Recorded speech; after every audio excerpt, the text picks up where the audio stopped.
Yo, what's going on, guys? Mush back at it with another video. Want to cover a couple of things, including low-key a early access title on Steam going free to play, that being the card game in Haxity. We'll talk about that. This was actually a game I was following a while back, but I must have just gotten lost with everything else coming out. But this is now free. There's a great bundle over at Fanatical. It's an Assassin's Creed Build Your Own bundle. You can get 3 Assassin's Creed games for $9.99 or 5 for $14.99 now. It doesn't include the more recent AC titles, but still a lot of good options there. And I want to give you guys an update on Xbox Game Pass and what's coming to that in the very near future. Okay, first of all, Haxity, a cyberpunk PvP action builder, is coming to... Actually, it's already available in early access, of course, but it is now free. Now, this is a game that wasn't getting a lot of attention, so I think this was the best route to go to make it a free-to-play title, and we'll see how they can ultimately monetize the game. I'm big into card games, like some of you guys might know, but Hearthstone was one of my addictions a few years ago. I played an absurd amount of Hearthstone when I was younger. I played a lot of other tabletop card games as well. Don't really do it as much anymore, even with like Hearthstone. I've fallen out a little bit. I'll go back every now and again, but it's a genre that has a near and dear place in my heart, and I'll play games like Slay the Spire. That's a little bit different than your traditional card game, but Haxity, pretty interesting title. Notes: draft your deck, modify your fighter, and outsmart your opponent in intense head-to-head battles. Fight online, challenge your friends, or terminate the AI. Slot, hack, and execute. Welcome to Haxity. Game has a mostly positive reception on Steam. 69 user reviews, 75% of those being positive. And this one is, again, employing like a roguelike deck builder style, so that is interesting. Not a traditional, just tabletop card game, or even a game like Hearthstone where you're spending obscene amounts of money trying to get packs and open them up and, getting cards that way. The amount of money I spent in Hearthstone, I really don't like to talk about it because it's pretty embarrassing. Yeah, that stuff gets really addicting real quickly. That's why I gotta lay off on that stuff for the foreseeable future, probably forever. Nevertheless, if it looks interesting to you, check out Haxity.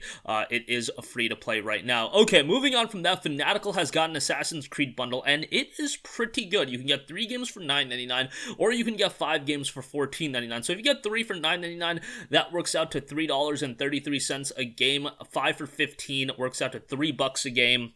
Games included that you can get: Assassin's Creed Rogue, Assassin's Creed Revelations, Assassin's Creed Brotherhood, AC4 Black Flag, Assassin's Creed Director's Cut Edition, and then Assassin's Creed Freedom Cry, the standalone game. AC2 is on there as well. And then they also have the Assassin's Creed Chronicles games. I think if you pair up the right games, this is actually a really good deal. Like, if you were to get 5 for $15, AC Rogue, all 3 of the Ezio games, and AC4, that's a big steal of a deal. I would really recommend that. Now, it should be added that if you guys want, you can sign up to Ubisoft subscription service. I believe it's $15 a month, and that gives you access to like every Ubisoft back catalog game, every Ubisoft game that comes out. That includes AC Valhalla that just came out, and all their recent games like Immortals Phoenix Rising and Watch Dogs Legion. So that is an option as well. I know a lot of you guys aren't big onto subscription services, and $15 a month is kind of a steep price to pay for a subscription service. So take that for what you will, but I think this bundle is pretty good. Lastly, I do want to note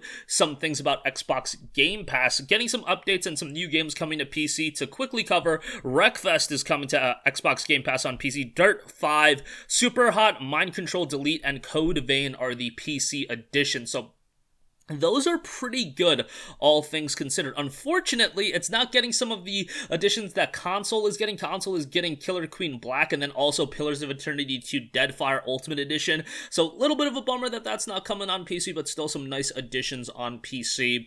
And hopefully, once Microsoft starts, being more consistent with their first-party releases, Xbox Game Pass becomes a much better and more alluring of a subscription service, even though I think it is pretty freaking good right now. I mean, at the point where we're getting like new Bethesda games that are of quality, Fable, and all those games actually coming out and being added to Xbox Game Pass, I think at that point, Game Pass can actually reach its true height. And even at this stage of the game, I do think it's a pretty good value if you're playing games like Forza Horizon 4, Gears 5, and the games that are there. Sometimes it just becomes the problem of choosing a game and not really investing yourself into any one of those games, and sometimes it is better to just buy a singular game that you do have a lot of interest in so you can focus on that.